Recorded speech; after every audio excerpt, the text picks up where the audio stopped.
Let's do this. I'm so excited about this. So, Me too. welcome to In Conversation With. So, for those of you out there watching and listening right now, I am live here with Sita McKee from Your Valued. I am super excited about this call. We are here today to talk about mental wellness. So, Sita, I'm going to hand it over to you. Tell everybody a little bit about yourself and what you do. That would be great. Thank you so much, Anna, for having me. It's really fabulous to be part of this podcast and, raise awareness about mental wellness. So thank you so much. And hello, everyone. So my name is Sita McKee. I'm the founder and director of Your Valued, a wellness company. And I'm also a registered mental health nurse. I've had so many years of experience in health and social care, and I'm still currently practicing as a mental health nurse, and also doing Your Valued, where I'm hoping to reach out to more people to, raise awareness about mental wellness. Oh, brilliant. So tell us a little bit more about Your Valued and what it's all about. So Your Valued is my baby, if I can put it that way. And I'm very passionate about Your Valued. And I think the name says it all. I just want people that we reach out to feel valued. So our mission is to, or rather vision, is to value people, make them feel included, or also promoting inclusivity and enabling mental wellness in a challenging world. So we all know how challenging our world is at the moment. I mean, with COVID coming, we thought we've had time to breathe. And then as COVID goes away, now we're back into that sort of like running and never stopping. So it's really, really hard. And I'm sure your audience would, agree with that. Yeah. So Yeah, Your very Valued much is so. Your Valued is hoping to reach out to everyone. So we don't have a specific group of people that we are working with because mental wellness is for everyone. So we are Yeah. reaching out to everyone and spreading the word of making sure that we keep well. And I know we'll lead into this later, but I can't help but say a little bit. I know that mental health is a big thing now that we're all talking about mental health, which is fabulous. And we should be talking about mental health. I don't think we should ever stop talking about mental health. But I can't help but think from my background in mental health nursing that anytime the word or the phrase mental health comes up, you can't help but start thinking about, oh, what's going on with that person? So it all starts to become a bit negative, like thinking about symptoms and the conditions. And we're moving away from the wellness side of it. So I want to actually raise more awareness on the wellness side, even though we are aware that we need to be talking about mental health. Does that make sense? I hope I'm not confusing. It totally makes sense because I know from personal experience with my mental health that it's got such a bad stigma around it, hasn't it? And the way people think, oh, mental health problems, it's not good. It's, really, really negative or extreme. And Yeah. it's not necessarily either of those things. Yeah. And the reason I wanted you on this podcast was because I think it's so important to recognize that everybody needs to have that mental wellness. It's negative, that negative image of mental health doesn't have to be there because it's not always negative. It doesn't have to be always negative. And yes, some of us have issues and things with our mental health or wellness, but talking about it can make such a difference. Such a difference. Yes. And I'm so glad that you mentioned about the stigma.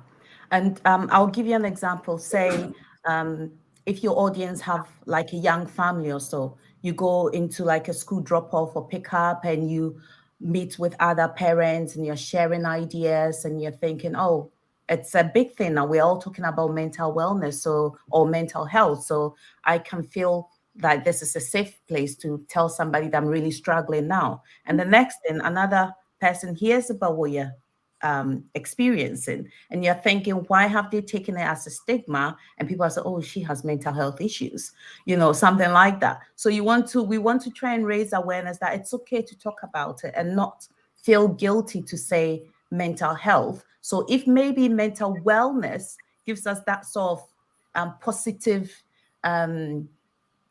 sort of like a positive connotation to it, to help us to channel it in a more positive way rather than a negative way, and therefore we start holding back and not wanting to share, so stopping that sort of stigma. Yeah, and I think that is a brilliant way of putting it. And when we had a chat, me and Sita had a chat before we came on this podcast last week, and we were talking about just changing that one word from mental health to mental wellness just transforms that whole statement, doesn't it? And does. actually, everybody should be thinking about looking at their mental wellness. Wellness. Yes, I love that. So the thing is, so many people think, oh, I don't have a mental health problem. I don't have mental health issues. You don't need to have mental health issues to look after the wellness of your mental health. Yeah. And as we said again last week, it's mental wellness is more steering towards early intervention. So stopping ourselves from getting poorly, in time. Yeah. So you don't have to feel ashamed if you are not able to express or discuss with close friends and family about what your experiences are. So why not find a way to empower ourselves and have that sort of wellness attitude and early intervention to address things that can potentially become really, I don't want to say harmful, but affect our health in that sort of way. Yeah. Yeah, because it's surprising at how much our mental health does affect our ability to do things, our physical health, everything, doesn't it? Our whole life, Anna, our whole life. Our whole life. And you don't realize that until you've actually experienced a little bit of it. And you're like, oh my goodness. So if I hadn't sought help, this is how bad further down I could have gotten, And if I seek help earlier, this is how it might look like. So I can give myself as an example. So a few years ago, I was in a really challenging job. And I think I wanted to prove myself so much. I was doing more and more and more all the time. And sometimes when you're excited and passionate about something, you forget that you're human and you can break, So I was just giving and giving and giving. And I got to a point where I realized I didn't have much more to give. And then I started feeling burnout. So burnout here, for me, my burnout started looking like my heart racing, so heart palpitation, and I wasn't sleeping. I was sort of worried, thinking about the next thing I can do to address a situation.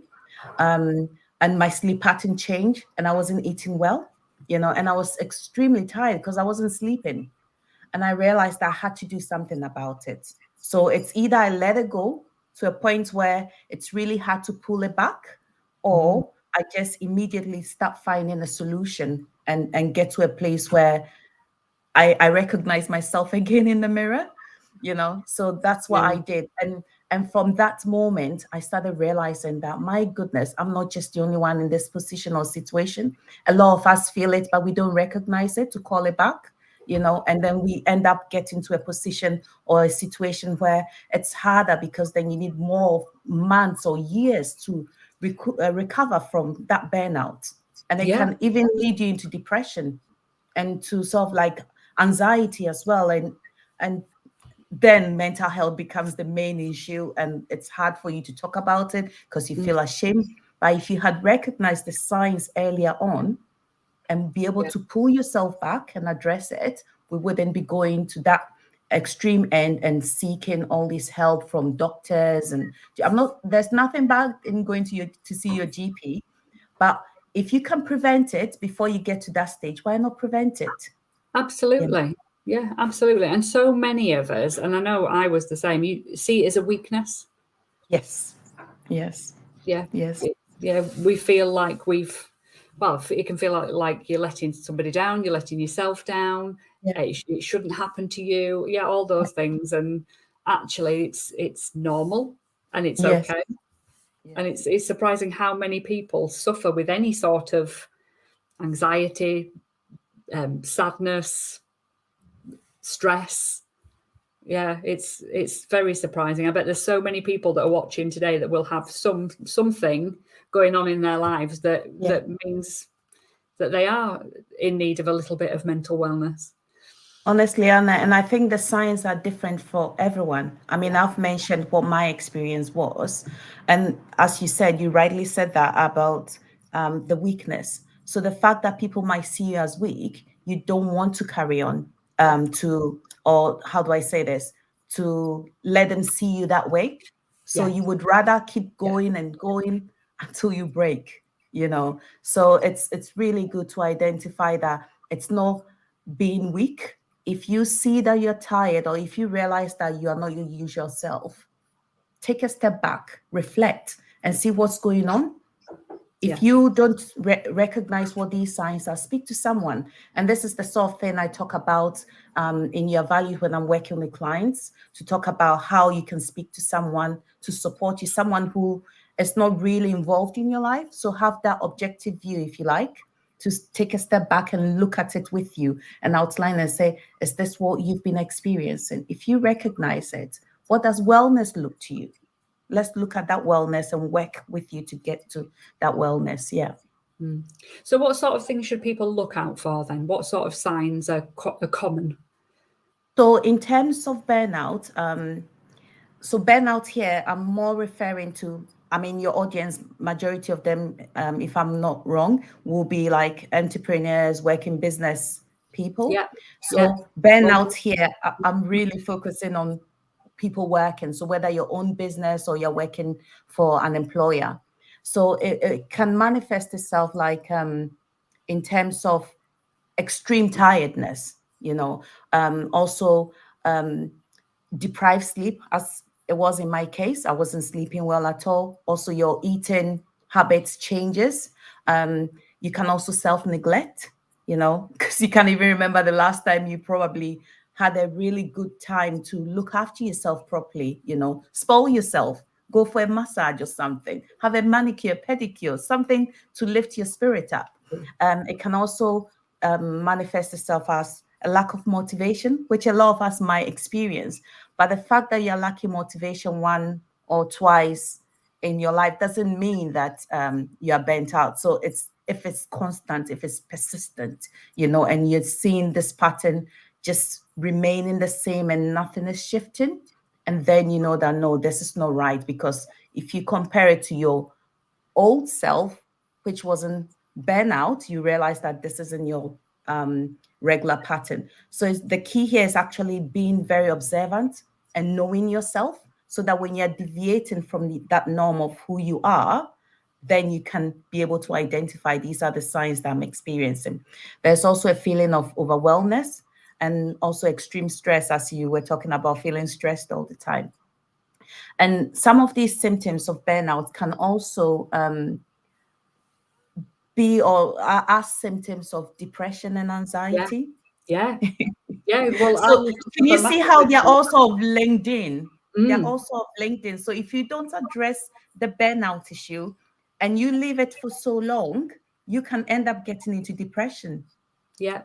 Or it could just be because we have a lot of mums in this community. We have people who work full time, people who run their own businesses, all sorts of different types of people. So burnout might not be a thing. I've never suffered from burnout, but I have massively suffered from anxiety, and I know that those are the sorts of things that I tend to crop up. I mean, I never have trouble with sleep, but if I am feeling anxious or if I'm getting to that stage, I sleep more, lots more. And I can't feel it really hard to wake up and I want to go to bed in the afternoon. And that's one of my symptoms. And that feeling of dread sometimes. I know it's quite Yes. extreme. You can Yes. feel like things aren't going right all the time, and you've got a lot of negative thoughts in your head. Yes. Yes. And yeah, whereas I am normally the most positive person, but if I feel anxious, they're the symptoms I know to look out for.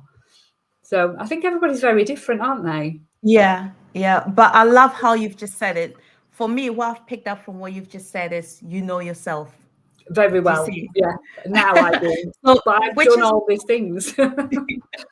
which is something that I'm really happy, or I'll be eager for your audience to know. So if you don't know what's normal for you, maybe from this podcast, actually pick it out and say, Yeah. let me try and take time out and get to know myself. Because when you know yourself and you're deviating from it, you would know. And that's where you can seek the early intervention before it gets to a point where it's harder to work on it. Absolutely. But still possible. That is the message I'd like to give out. It is still possible, even if it's been years and you've not felt right for a long time. It's still possible to. There is still hope for everyone. There's absolutely still hope for everyone. Yeah, absolutely. But it's just for me, it's more about the harder work you put in if you leave it too long.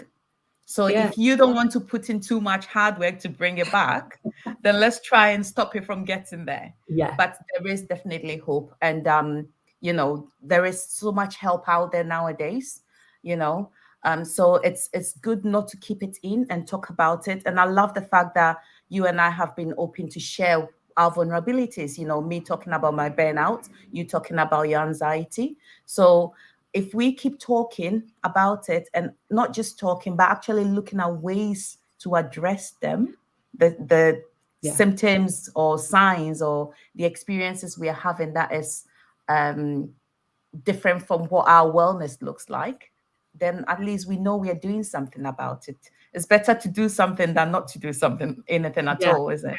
Absolutely. Yeah. The other thing as well is, I suppose, these symptoms you can look out for in other people.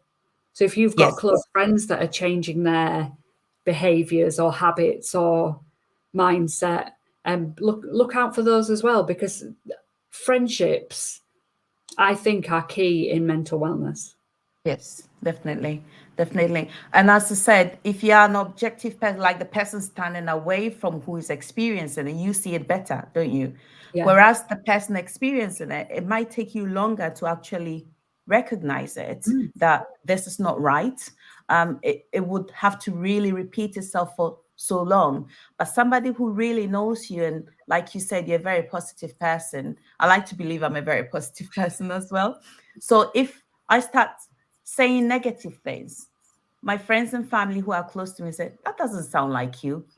And then you sort of look again, or it registers that no, something is wrong now. So you are right. Our friends and family or loved ones, people around us, should be able to call it out if they see that there's a change in somebody's usual self. Yeah. Is there a better way to do that? What is there a tip you can give us on talking to somebody you know that might be experiencing something like this?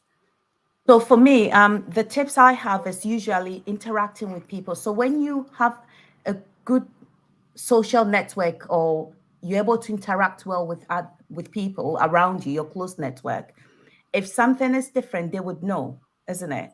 But if you're not one who interacts, then it's really hard. And then in a way, it's like you're suffering on your own. But the other thing we need to remember is we are social beings. There's no way we can live without having interactions with others. I know that some of us, and this is not to make others feel bad if they don't have friends or family. It's others choose and others don't choose to be in that situation. And that is okay. But we can always try to build that sort of relationship with others, because we know that we are social beings. And without the connection of others, that loneliness steps in. And then we start feeling that depression as well. There's a massive link between loneliness and depression as well, isn't there? So it's, if you don't have that family or friends around you, your social network is not great, you can start making some sort of an effort to start to get to know one or two people. It doesn't have to be a massive group of people, just the one person you can trust, the one person you feel able to connect or discuss something with.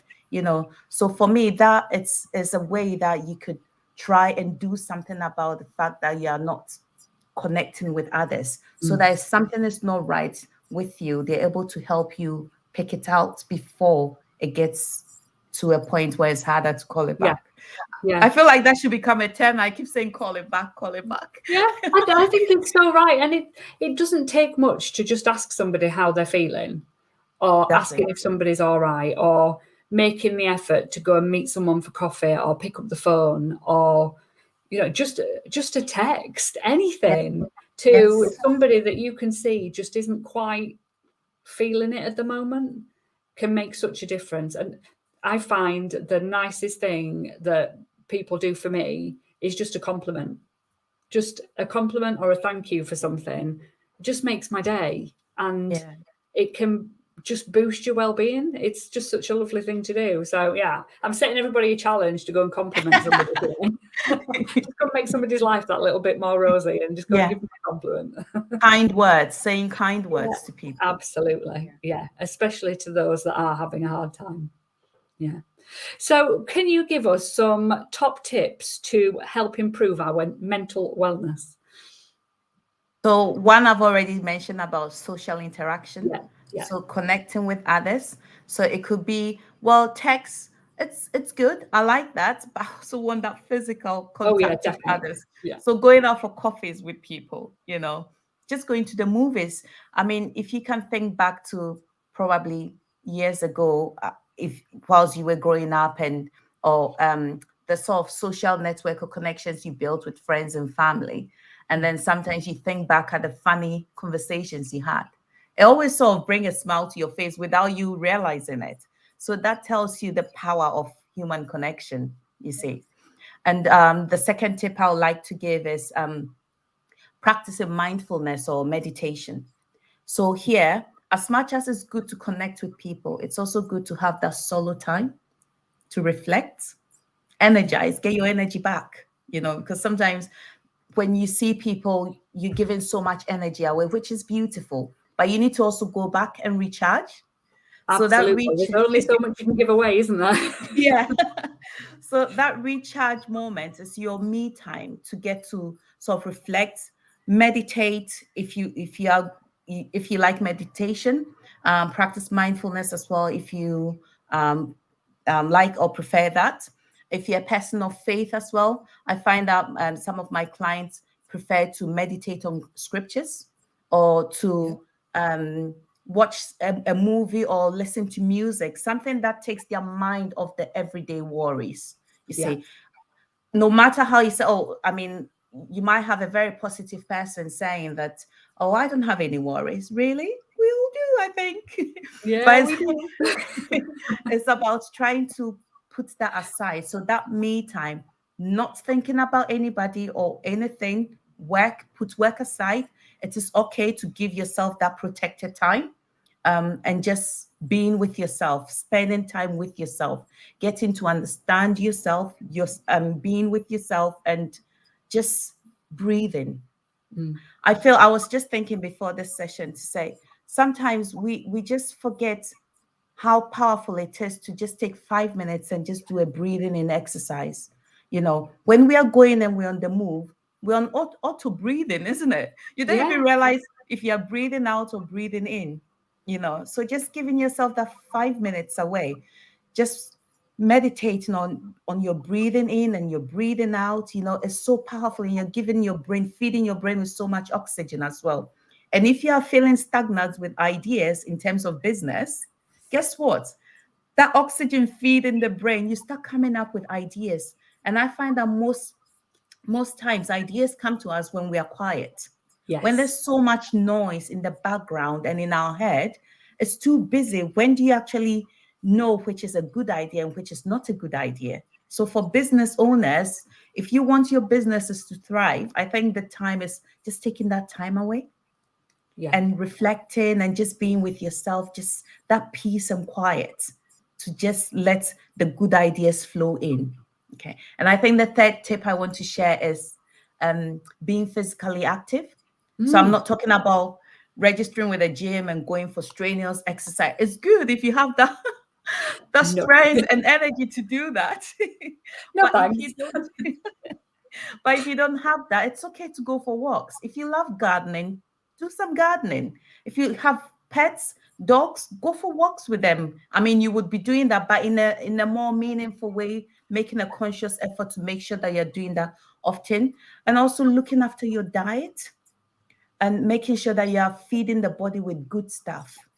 Because when we feed the body with not so good stuff, guess what? Not so good stuff comes out of us. So the more good stuff you fill the body with, the more good things will be coming out of you. And also sleeping. So a technique for if you're struggling with sleep, like I did during my burnout, one of the things I used was sort of like using white noise, a sound I really like. So I love the sound of rain. So I will put on rain sounds on my phone, but with a dark screen because you don't need that light to wake you, and just listen to that.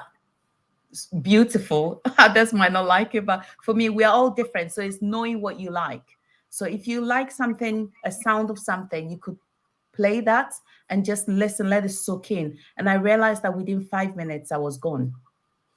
I would just fall asleep and feel refreshed in the morning. So sleep, not sleep that you have 2 to 3 hours. That is not sleep, I don't believe.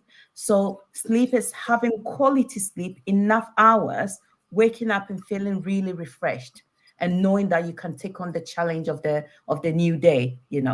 So yeah, these are my top 3 tips that I want to share, but I've got a few more on my link. So if people want to link in and sort of like listen to it, yeah, they're welcome to.